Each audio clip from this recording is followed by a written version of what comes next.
देखिए very class 10th का important question exam 2025 के लिए।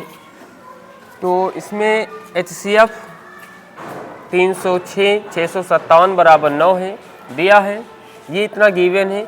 LCM 306 और 657 का ज्ञात करना है, क्योंकि हम जानते हैं कि HCF A इंटू बी गुणे LCM A into A comma B is equal to A into B, यानी कि लासा गुणे मासा बराबर प्रथम पद प्लस द्वितीय पद होता है। यहाँ तो प्रथम पद मैंने मान लिया A है, ये प्रथम पद है, और B को मैंने मान लिया A दूसरा पद है या द्वितीय पद है। ठीक, द्वितीय पद यहाँ पे।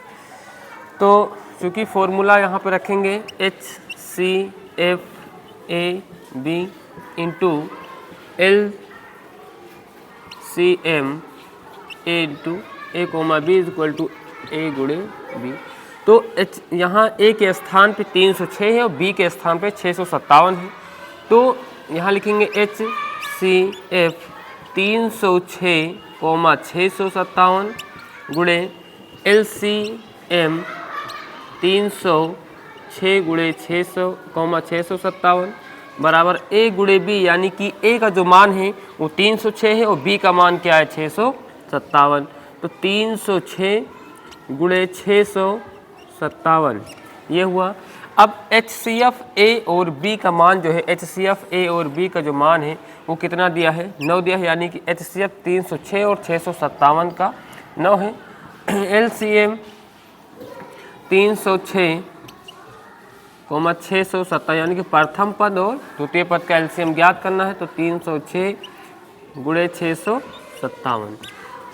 अब यहाँ देखिए ये गुणे में ही इधर जाएगा तो भाग में तो LCM 306 कोमा 657 बराबर 306 गुणे 657। इधर गुणे में ही 9 तो इधर गया तो भाग में, तो 9 से काटेंगे, 9 एक कम 9, 9 एक कम 9 नहीं 9 तिरिक 27, यहाँ पे कितना गया 3 गया, ये 6 है तो 9 चौक 36, तो यहाँ बच गया 34 गुणे 657। हम इसको जब मल्टीप्लाई कराएंगे, गुणा कराएंगे, तो आएगा 22 38। यहाँ पे देखिए इसको काटने के बाद यहाँ पे लिख दे रहे हैं 34 गुणे 657। जब हम इसको गुणा करते हैं तो आता है 22 338। ये हमारा आंसर हो जाए। स्टॉप करना वीडियो में। देखिए क्वेश्चन नंबर 2 मैंने फर्स्ट सॉल्व हो गया। अब सेकेंड, तो यहाँ दिया है 2 कोस स्क्वायर 45 अंश -1 बराबर कोस थीटा है, तो थीटा का मान होगा। तो यहाँ पे नोट करेंगे 2 कोस स्क्वायर 45 -1 बराबर कोस थीटा। तब हम यहाँ पे क्या लिखेंगे, 2 कोस स्क्वायर 45, तो कोस 45 का मान 1/√2 होता है, इसका होल स्क्वायर तो स्क्वायर लगा दिए माइनस ये 1 बराबर कोस थीटा।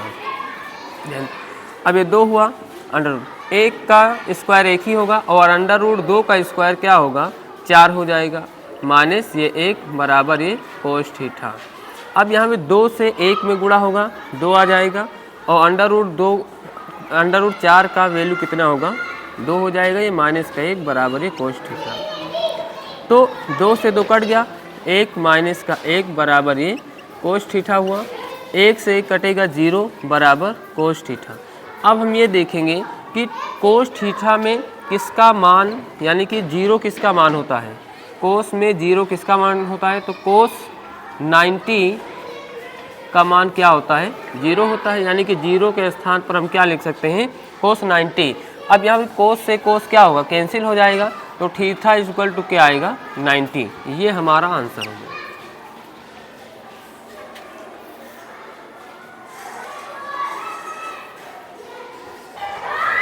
देखिए दूसरा हो गया सोल्व, अब तीसरे की बारी है। तब इसमें क्या लिखा है, बिंदुओं 4, y और 12, 3 के बीच की दूरी हमें दिया है 10 मात्रक, तो y का मान ज्ञात कीजिए। जिसे यहाँ से सोल्व कर रहे हैं जैसे एक कोमा ये ए है, दूसरा बी है, यहाँ पे ए है, यहाँ पे बी है, बिंदु इतने और इतने के बीच की दूरी, तो यानी कि यहाँ 4 कोमा वाई और ये 12 कोमा 3, इसके जो बीच की डिस्टेंस है ये हमें दिया है कि ये 10 मात्रक है, 10, और हमें y का मान ज्ञात करना है, क्योंकि हमें पता है कि बिंदुओं के बीच की दूरी, दो बिंदुओं के बीच की जो दूरी होती है, दो बिंदुओं के बीच की दूरी, ये फॉर्मूला होता है कि d = x1 - x2 का whole square plus y1 - y2 का होल स्क्वायर। तब हम यहाँ पे इसको क्या मान लेंगे कि इसको मान लिए x1 है, ये x1 है, ये y1 है, ये क्या दे x2 दिया है, ये y2 दिया है। तब और d का मान कितना है 10 मात्रक, तो यहाँ पे हम 10 रखेंगे √। अब x1 का जो मान है वो कितना है 4 है, और x2 का जो मान है वो कितना है 12 है, ये उसका होल स्क्वायर, प्लस y1 का मान कितना है y है, माइनस y2 का मान कितना है 3 है, इसका होल स्क्वायर। जब इधर से √, हटेगा तब इधर स्क्वायर लग जाएगा, तो इधर से √, हटाएंगे तो स्क्वायर आ गया। तो यहाँ क्या बता 4 - 12 इसका होल स्क्वायर, प्लस y - 3 इसका होल स्क्वायर, और 10 का स्क्वायर कितना होगा 100 होगा, बराबर। अब 4 में से 12 तो जाएगा नहीं, 12 में से 4 गया, कितना बचा -8, तो -8 का होल स्क्वायर, प्लस अब यहाँ a - b हो गया, y - 3 यानी कि a - b। तो हमें पता है कि a - b का होल स्क्वायर का फॉर्मूला यहाँ पर लगे, इसका फॉर्मूला होता है a² प्लस का b² माइनस का 2ab। अब यहाँ पे a के स्थान पे क्या है कि a के स्थान पे y है और b के स्थान पे क्या है -3 है, तो यहाँ पे हम लिखेंगे a² यानी कि y² प्लस b² यानी कि 3² माइनस 2a यानी कि a के स्थान पे क्या लिखेंगे y × b के स्थान पे क्या लिखेंगे 3 लिखेंगे। अब यहाँ पे ये हुआ 100।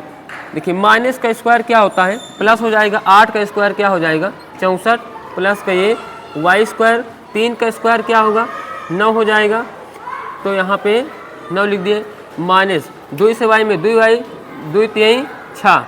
तो अब यहाँ पे जो है यहाँ लिख दे रहे हैं क्योंकि वहाँ पे आ नहीं रहा है, तो यहाँ पे क्या हुआ कि 100 यहीं से 100 और इक्वल टू 64 इक्वल टू, फिर से देखिए ज़रा 100 यानी कि 100 है यहाँ पे इक्वल बराबर 64 प्लस y² प्लस का 9 माइनस का 2 3 ये 6y। अब यहाँ पे देखिए ये 100 हुआ, ये प्लस में इधर आएगा तो माइनस में, बराबर ये y² प्लस का 9 माइनस का ये 6y। तो 100 इसमें तो घट जाएगा, कितना बचेगा 36 बचेगा।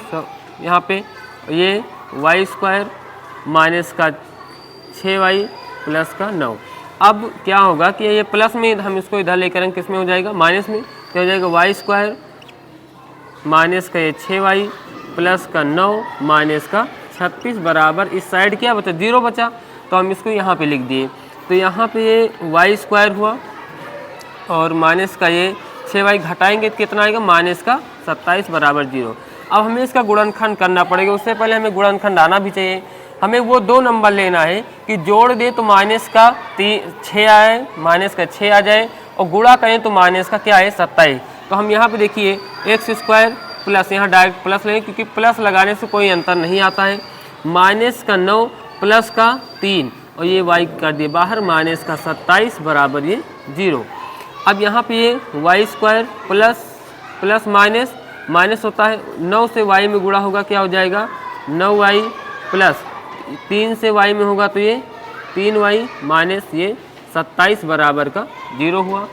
अब y इन दोनों का ऐसे जोड़ा बनाएंगे, y इसमें है y इसमें है, तो हम y को क्या किए कॉमन ले लेते हैं, बच्चे को y माइनस का 9 बच जाएगा। अब y इसमें तो y इसमें है नहीं, 3 इसमें है तो 3 इसमें है, क्योंकि 3 एक कम 3 3 9 27, तो प्लस का हम यहाँ 3 कॉमन लिए तो यहाँ y माइनस का 9 बच जाएगा, बराबर का 0 चल रहा है।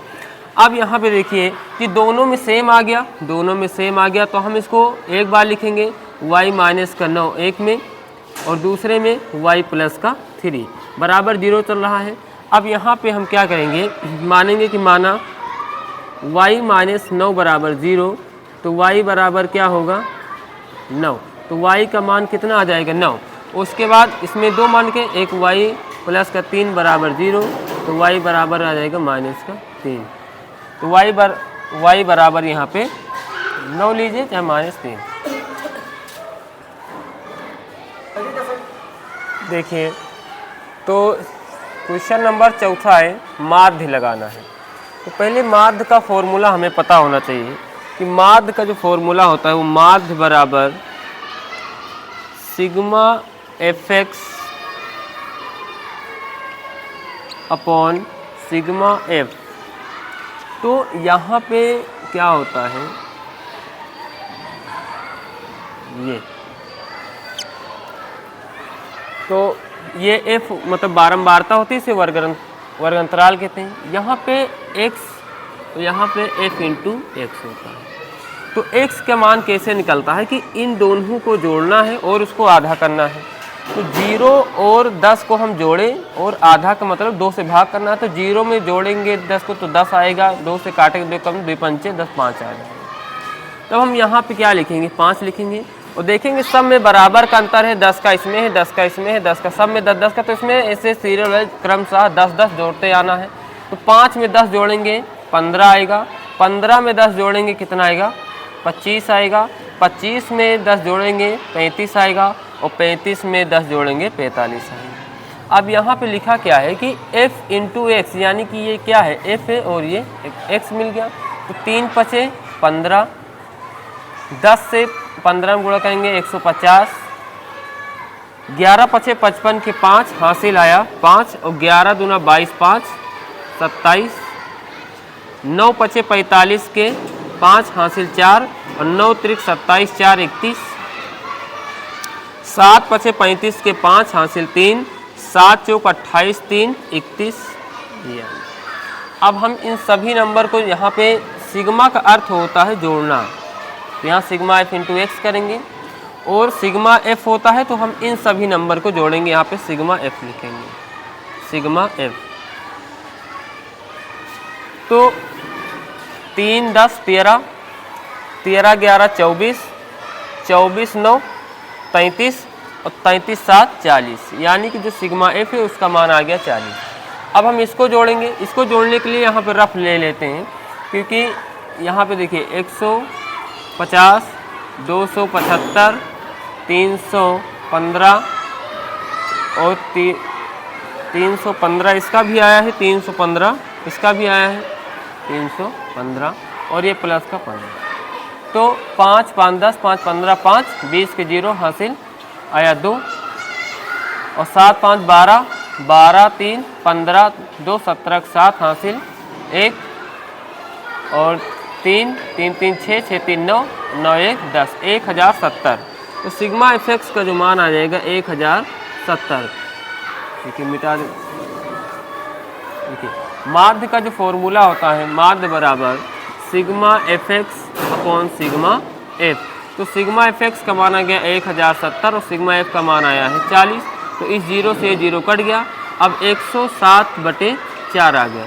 तो हम क्या करेंगे, 107 से 4 में भाग करेंगे, तो 4 दूना 8 2 बचा, ऐसे यहाँ भाग करके दिखा देते हैं। 107 से 4 से करना है, 4 दूना 8 कितना बचा 2, 7 उतारेंगे और 4 का पढ़ो 27 से ज़्यादा ना हो, तो 4 7 28 ज़्यादा हो जाएगा, 6 बार 4 छंग 24, 3 बचेगा 2 कट गया, पॉइंट लगाएंगे 0 बढ़ाएंगे, फिर 4 7 28 ये, फिर 2 आ जाएगा, फिर 0 बढ़ाएंगे, फिर 4 3 और 4 चौक 16, 4 पंचे 20, ये पूरा कट जाएगा।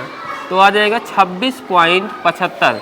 यहाँ पे जो मान आएगा हमारा वो आ जाएगा 26.75। ये हमारा माध्य होगा।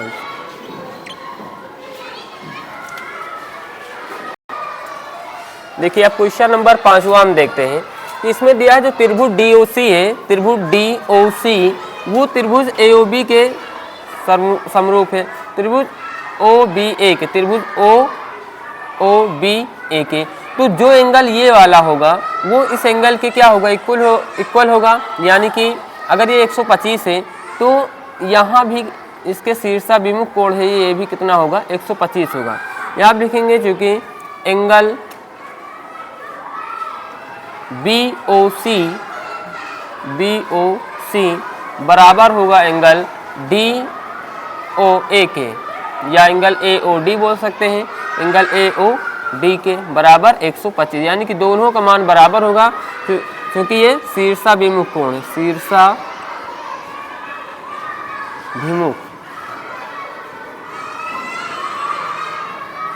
कोण। ओके, अब यहाँ पे देखिए कि एक सीधी लाइन पे क्या होता है कि 180 अंश का कोण बनता है, तो ये पूरा अगर मिला देंगे हम तो 180 के बराबर होना चाहिए। तो यानी कि angle BOC plus angle COD ये बराबर होना चाहिए 180 के।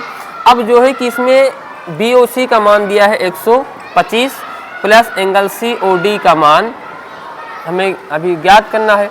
ये प्लस में इधर गया तो माइनस में, तो एंगल COD का जब मान है 180, ये प्लस में इधर गया तो माइनस में। अब घटाएंगे, 10 में से 5 गया 5 आएगा, यहाँ 7 बचा, 7 में से 2 गया, यहाँ पे क्या आएगा 5 आएगा, और 1 में से 1 जाएगा कुछ नहीं, यानी कि 55। तो जो एंगल COD है उसका मान कितना आ जाएगा 55। तो यहाँ पे क्या आ गया 55 आ गया। क्योंकि हमें किसका मान ज्ञात करना, हमें मान ज्ञात करना है OAB का, OAB का।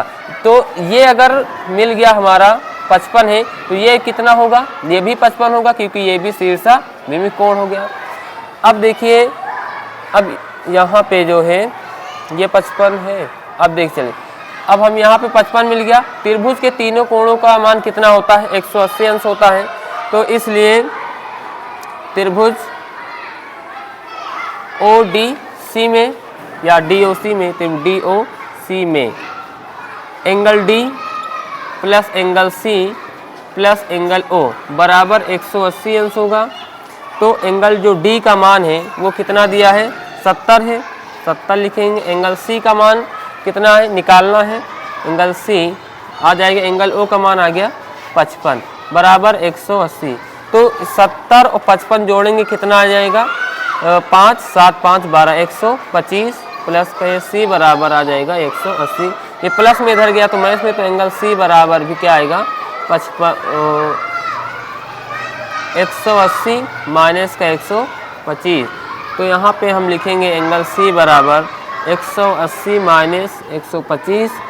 तो घट के कितना आएगा, ये 180 में से 25 जाएगा, 125 जाएगा, तो 10 में से 5 गया 5 आ जाएगा, और 7 में से 2 गया तो 5 आ जाएगा, यानी कि 55।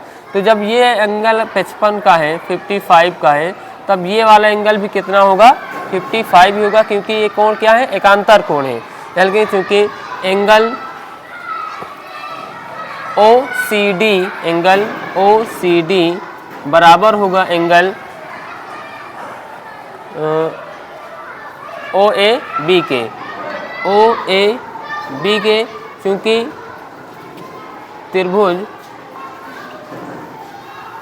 त्रिभुज क्या है, DOC समरूप है या सर्वांग किसके, त्रिभुज OBA के, त्रिभुज OBA के।